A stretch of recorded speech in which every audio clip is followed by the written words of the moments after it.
নির্বাচন কবে হবে সেটি সম্পূর্ণ রাজনৈতিক সিদ্ধান্ত উল্লেখ করে প্রধান উপদেষ্টা ডক্টর মোহাম্মদ ইউনূস বলেছেন, জনগণ যতদিন চাইবে ততদিন থাকবে অন্তর্বর্তীকালীন সরকার। জাতির উদ্দেশ্যে দেয়া ভাষণে দাবি পূরণের জন্য জোর না করে ধৈর্য ধরে সরকারকে সহযোগিতা করার আহ্বান জানান প্রধান উপদেষ্টা। জানান, দুর্নীতির বিরুদ্ধে কঠোর পদক্ষেপ নেওয়া হবে।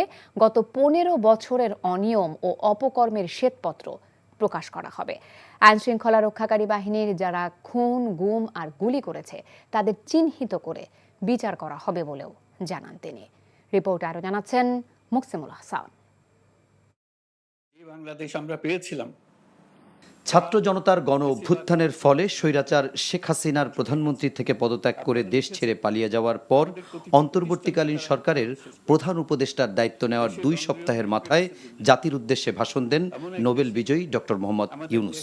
ভাষণের শুরুতেই জুলাই আগস্টে আন্দোলনে নিহতদের শ্রদ্ধার সাথে স্মরণ করেন, সেই সাথে সাম্প্রতিক বন্যায় ক্ষতিগ্রস্তদের পাশে দাঁড়িয়ে পরিস্থিতি উত্তরণে সরকারের নেওয়া নানা পদক্ষেপের কথা জানান প্রধান উপদেষ্টা। ভবিষ্যতে সকল ধরনের বন্যা প্রতিরোধে আমাদের আভ্যন্তরীণ এবং প্রতিবেশীদের সঙ্গে যাতে যৌথভাবে নেওয়া যায় সে আলোচনা শুরু করেছে। ডক্টর মোহাম্মদ ইউনূস বলেন, বিগত 15 বছর শিক্ষা, ব্যাংকিং, শেয়ার বাজারের মতো খাতগুলো ধ্বংস করে এবং মানবাধিকার লঙ্ঘন করে ক্ষমতায় জোর করে টিকে থাকতে চেয়েছিল ফ্যাসিবাদী সরকার। ক্ষমতা কুক্ষিগত করতে ফ্যাসিবাদী সরকার খর্ব করেছে জনগণের সাংবিধানিক ক্ষমতা ও অধিকার। দুঃশাসন, দুর্নীতি, অন্যায়, অবিচার, নিপীড়ন, বিচারের নামে প্রহসনের মাধ্যমে জনসুরক্ষা বিপন্ন করেছে।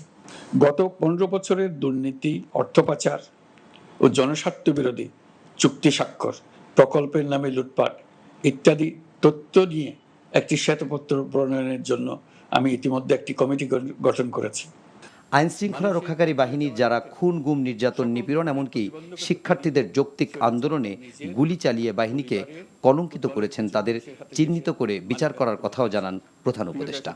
দেশপ্রেমিক সেনাবাহিনী, পুলিশ, বিজিবি, র্যাবকে গুম, নির্যাতনের কাজে লাগিয়ে তাদের কলঙ্কিত করা হয়েছে, যেন ভবিষ্যতে কারো হুকুমে দেশপ্রেমিক কোনো বাহিনীর, পুলিশের, র্যাবের কোনো সদস্য হত্যাকাণ্ড, গুম ও অত্যাচারে জড়িত হওয়ার সাহস না করে। তাদের কাছে হুকুম যত বড় কর্তৃপক্ষের কাছ থেকে আসুক না কেন, তারা তা উপেক্ষা করবে। আমি দেশরক্ষা বাহিনী, পুলিশ বাহিনী এবং অন্যান্য সহল বাহিনীকে নির্দেশ দিয়েছি, তারা তাদের মধ্যে যারা হত্যাকাণ্ড, গুম, খুন বা শারীরিক মানসিক অত্যাচারে সরাসরি জড়িত তাদের চিহ্নিত করে বিচারের ব্যবস্থা করতে। সম্প্রতি সচিবালয় সহ রাষ্ট্রীয় গুরুত্বপূর্ণ প্রতিষ্ঠানের সামনে আন্দোলন প্রসঙ্গে ডক্টর মোহাম্মদ ইউনূস বলেন, সব যৌক্তিক দাবি মেনে নেওয়া হবে, তবে সেজন্য ধৈর্য ধরে সহযোগিতা করতে হবে। একটা বিশেষ ব্যাপারে আমরা আপনাদের সহযোগিতা চাচ্ছি। আমাদের দায়িত্ব গ্রহণের পর থেকে প্রতিদিন সচিবালয়ে, আমার অফিসের আশেপাশে, শহরের বিভিন্ন স্থানে সমাবেশ করা হচ্ছে। গত 16 বছরের অনেক দুঃখ কষ্ট আপনাদের জমা আছে, সেটা আমরা বুঝি। আমাদের যদি কাজ করতে না দেন তাহলে দুঃখ ঘোচানোর সকল পথ বন্ধ হয়ে যাবে। আপনাদের কাছে একান্ত অনুরোধ, আমাদের কাজ করতে দেন। আপনাদের যা চাওয়া তা লিখিতভাবে আমাদেরকে দিয়ে যান। আমরা আপনাদের বিপক্ষ দল নয়। আইনসঙ্গতভাবে যা কিছু করার আছে আমরা অবশ্যই তা করব, কিন্তু আমাদেরকে ঘেরাও করে এই গুরুত্বপূর্ণ দিনগুলোতে আমাদের কাজে বাধা দেবেন না। শুধু আমি বলবো, আপনাদের একটু ধৈর্য ধরতে হবে। এখনই সব দাবি পূরণ করার জন্য জোর করা, প্রতিষ্ঠানে ঢুকে ব্যক্তিবিশেষকে হুমকির মধ্যে ফেলা, মামলা গ্রহণের জন্য চাপ সৃষ্টি করা, বিচারের জন্য গ্রেফতারকৃত ব্যক্তিকে আদালতে হামলা করে আগেই এক ধরনের বিচার করে ফেলার যে প্রবণতা, তা থেকে বের হতে হবে। রাষ্ট্র সংস্কার, বিশেষ করে নির্বাচন কমিশন পুনর্গঠনে কাজ করার কথা জানিয়ে প্রধান উপদেষ্টা বলেন, কবে নির্বাচন হবে সেই সিদ্ধান্ত নিতে হবে রাজনীতিকদের। কখন নির্বাচন হবে সেটা সম্পূর্ণ রাজনৈতিক সিদ্ধান্ত, আমাদের সিদ্ধান্ত নয়। দেশবাসীকে ঠিক করতে হবে আপনারা কখন আমাদেরকে ছেড়ে দেবেন। আমরা ছাত্রদের আহ্বানে এসেছি, তারা আমাদের প্রাথমিক নিয়োগকর্তা। দেশের আপামর জনসাধারণ আমাদের নিয়োগ সমর্থন করেছে।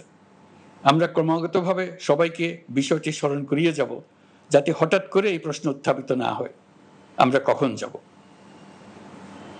তারা যখনই বলবে আমরা চলে যাব। আমরা সংস্কারের অংশ হিসেবে নির্বাচন কমিশনকেও সংস্কার করব। কমিশনকে যে কোনো সময় আদর্শ নির্বাচনের জন্য প্রস্তুত রাখব। নতুন বাংলাদেশ গঠনে সব শ্রেণী পেশার মানুষের সহযোগিতা এবং দোয়া চান অন্তর্বর্তীকালীন সরকারের প্রধান উপদেষ্টা। Muksimul Ahsan, NTV news, Dhaka.